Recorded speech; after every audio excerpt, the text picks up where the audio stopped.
examples. We said that this inverse scattering business has this V1, V2, and that to get V1, to get V2, and so on, all it cares about are data multiplied by data with something in between the data. Yes? Yes? In other words, this thing looks like minus G0, V1, G0, V1. This one is the data. So basically, among friends, this is a water speed image of your data. Yes? But essentially data. So all over here is data squared stuff. Data, data. And the next one, data, data, data. So instead of, and the inverse step is always water. Okay? So the claim is everything that you can imagine seismically. Multiple removal, free surface, internal multiple, depth imaging, nonlinear AVO, Q compensation, all sits within this machine and can be carried out directly in terms of your data and water speed propagator, G0. What happens? Data has to multiply data. What happens in free surface? Data times data. What happens in internal? Data, data, data. Multiplies. More and more multiplies, but no inverse. The inverse is trivial. You're substituting here data times data instead of an inverse that involves data. Think about a linear iterative inverse, right? The first step, you take data equals your Frechet derivative times delta M, and you invert this. The delta M is band limited. In other words, to get the new G0 here, you're right away suffering band limits in data. Yes, that's why they're driving low frequency to get low KZ. Yes. Here, the reason for this is they're trying to go from M0 to an M0 prime, a new M0, update, yes? There's no update here, you understand? Here the inverse step involves data, yes? In other words, once you get the new F prime of M01, the next background, this guy that you're inverting here cared about the data. In other words, the inverse step cares about the data, not the reference. So this inverse, so what did we historically bring to the inverse scattering business? The inverse scattering series has an old history. 1956 Physical Review, Harry Moses. What we brought of practical value is looking inside this, yes, and looking at subseries that carry out tasks. Yes, and every subseries that you can identify is carried out in terms of water and data. Let me show you some imaging results. Yes, in case, because people who've been with us have seen these, most of them, but not maybe all. Here's an early. This is Simon Shaw, who's at ConocoPhillips. So this is a model. When this was first shown, there were people who said, wow. There were people who said, look at those contrasts, they're very small. There's always people who see what it is, and there are always people who see what it isn't. Okay? So this is small contrast. What this is, that red line, is a water speed migration of the primaries from that model. Understood? So water speed is up there, correct, incorrect, more incorrect, yet more incorrect, and not as incorrect as this one, because it's been mitigated by increase and then decrease. The average error to here is less than the average error to here. Okay? So the mislocation here is bigger than here. Understood? Okay. So what Simon Shaw did, he goes into the series and locates imaging activity, yes? All that depend on data and water speed, and you get multiplies. So the picture on the right are going to show you data times data, data times data times data, okay? That arrow, there we go.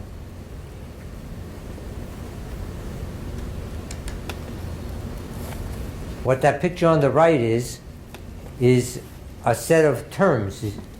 See, 67 data is multiplied each other. First 2, then 3, then 4, you understand? Order of the data.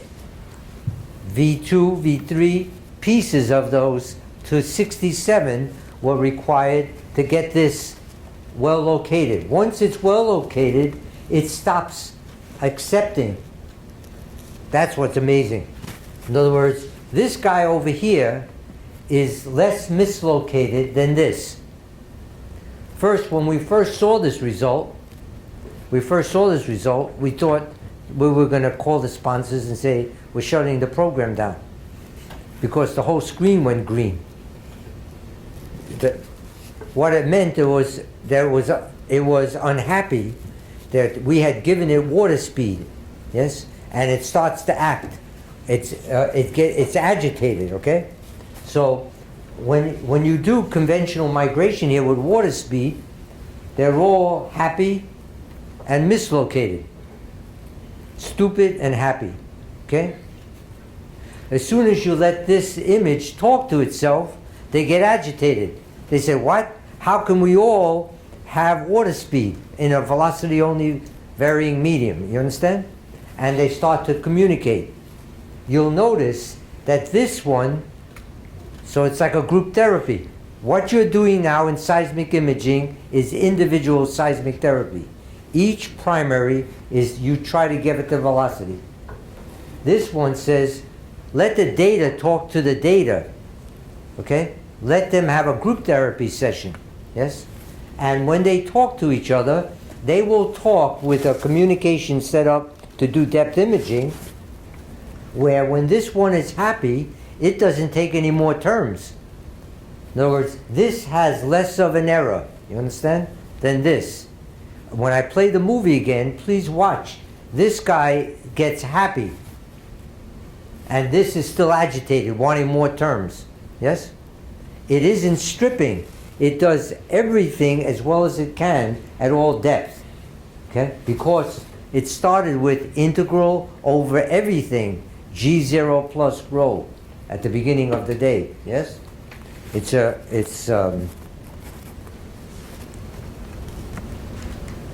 Oh, where's, just play it one more time. I get that arrow. Correct. There you go. Thanks. So please watch over here on the right. In other words, they're going to be data times image times image, image times image times image with a certain, it's not just multiply, there's a specific relationship that comes from the series. Oh, how did that happen? I lost the arrow. No, here we go.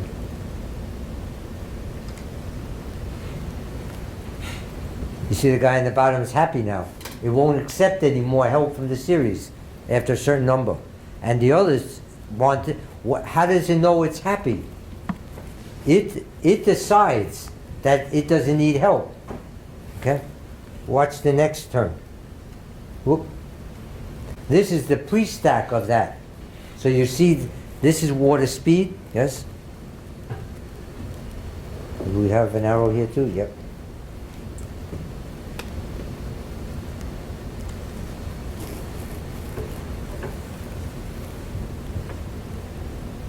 See, when it has common image gather flat, it's done. When a direct inverse gives you common image gather flat, it's not a necessary condition. That's necessary and sufficient. In other words, when this went flat first, yes? And this was still not flat, needed more terms. A direct inverse, when it gives you a common image gather flat, means you have the depth. You get to leave there. What? And you get to leave there. Right. So people complain, small contrast. Then Professor Fang Lu comes and puts a salt, multi-D, big contrast. In other words, this is what water speed looks like here. Yes? This is what Professor Fang Lu's early results are, with terms captured with lateral. Is this an imaging algorithm that has caught all the imaging capability in inverse scattering series? Far from it. It's the tip of the iceberg, okay, of terms. So this is further capture. Look how close. You know how fast this is? 30% more than a single water speed migration to get that image. Okay, 30% fast, longer than a single water speed Stolt migration. In other words, it's lightning fast. Why? Because Professor Fang Lu has a closed form. You understand? He's not taking terms anymore.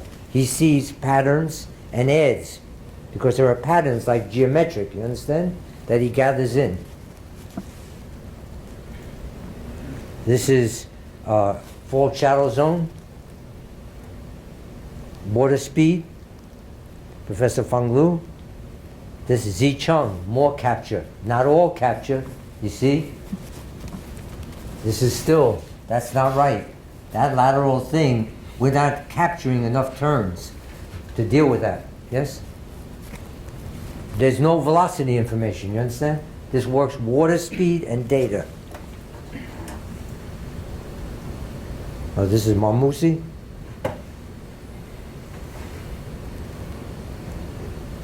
If you look at the parts on the left here, here it's difficult, okay? If you look at the images here,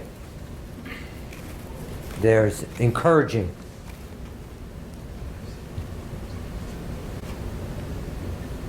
And then what happens is we look at strips and we look at for different angle gathers, just like you do for common image gather, yes? Different subsets of the data. And you can see where the current capture is inadequate. You get move out. And other places where it's flat and it's right on, yes? Means it's got enough capture. I just wanted to show you this. You can see that. At A and B and so on, there are places that's adequate and places that needs more terms. And then there was a field data. Well, this is an amazing thing. This series, okay, not that amazing.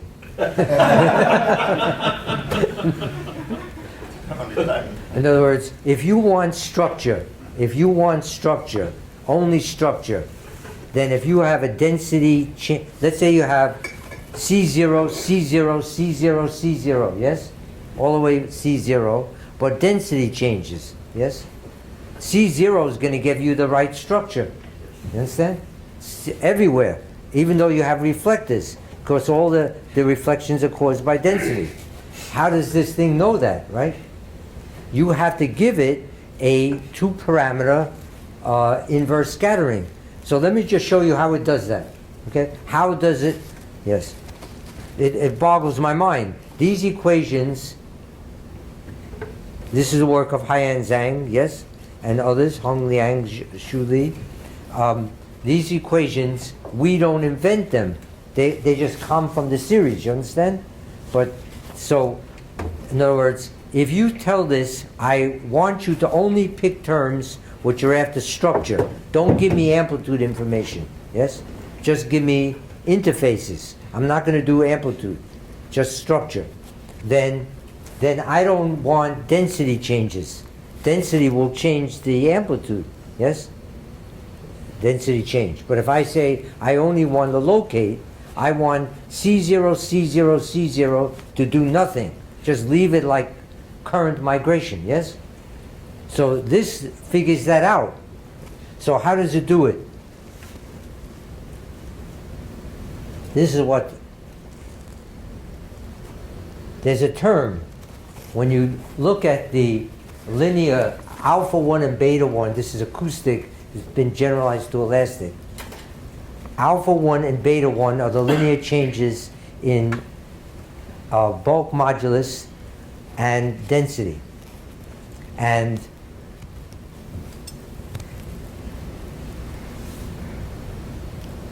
that's the linear term. That's D is G0, V1, G0, the top line.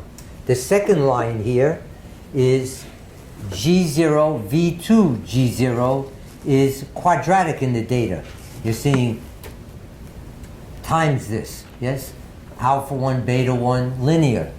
This is already V1 times V1 kind of behavior. Look at this form. This looks exactly like that form, except it has a 1, 2 and 2, and 1 and 1. It's saying, however you inverted V1, you invert V2. Yes? The term, the inverse step is the same. But the amazing thing is here.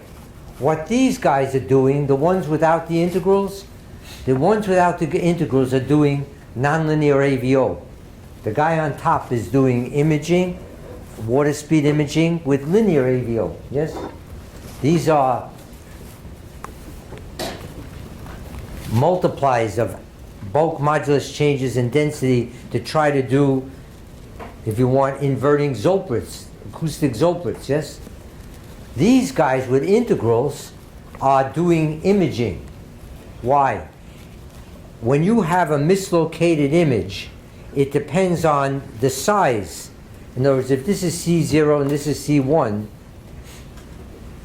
the width of that layer with the wrong velocity, yes, affects how much work the series has to do.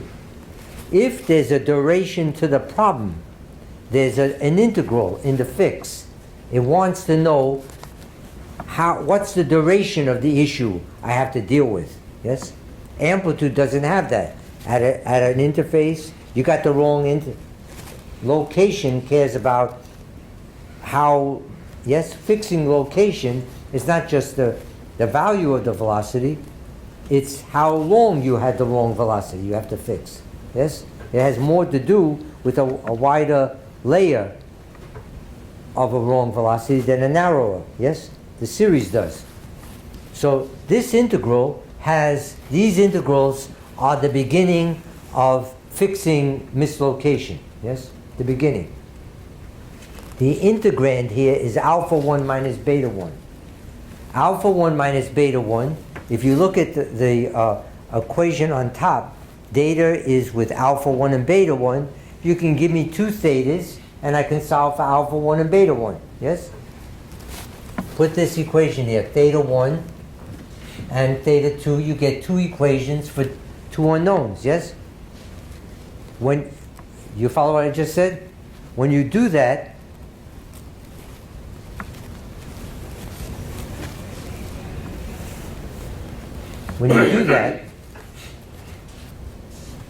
you get this equation here. Alpha 1 minus beta 1 is this. So this means it's the data at one angle minus the data at another angle, and which for one interface is a reflection coefficient, essentially, as a function of angle. Let's look at now, this is an analytic expression for the reflection coefficient across a boundary where the velocity and density both change. Yes? It's Zollpritz but acoustic. Yes? Understood. Let's say that the change across this boundary is density only, but not velocity. Like the ones we're concerned about, right? Density changed. Density changed. Yes? You understand? C0, C0, but it's rho 0, rho 1, rho 2. That shouldn't count for structure. You understand? That's not a structure problem. C0 takes you everywhere. So if the velocity across the boundary are the same, in other words, C0, C1, C0, C1, this factor, the square root of 1 minus sine squared, factors out. In other words, if this factor is 1, you get 1 square root of 1 minus sine squared, yes? And it factors out. So what does it mean? If C0 is C1, R is independent of theta. Okay? If R is independent of theta, the numerator is 0. R of theta minus R of theta is 0. Means if the density varies across the boundary but not the velocity,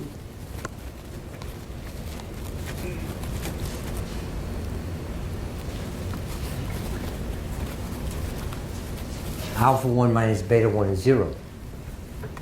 So that's how it figures out. If it's a density only change, it doesn't have to be in the conversation. So that's a very smart, that machine, just, I'm in awe. And we've just tapped its ability. So what's the message? This new Claerbout imaging, this new Stolt extended Claerbout imaging 3, we're going to study, we're going to develop, and we're going to deliver, yes? And it will provide some improvement, yes? In particular, it will improve the resolution. It's not going to change seismic history. This will. This is going to change your ability to drill successful wells in the deep water. It will move from 9, I don't know, to 6. It'll change that needle, yes? This is going to take some time. This is not going to happen with the current oil price, right? Why? Because the Stolt extended Claerbout 3 is low-hanging fruit compared to this, you understand? But this will come. I just wanted to give you the piece of the future, and we've done this on field data, yes? There's a paper here somewhere, which I'm happy to send you. Kristen data was done together with Statoil and Schlumberger, yes? It was data owned by Exxon and several other people, so they all approved the paper, yes? You don't publish their data with their data. Exxon very scrutinous, legally and geophysically. I'm happy to send you this first field data, depth imaging without the velocity, okay? So there's work to be done. We need to ingather more terms to be, if the world was only velocity change, you would be doing it now. You understand? It's the fact that all these other parameters, we need more ingathering, yes? To be able to exclude kinds of events that don't count, yes? Okay.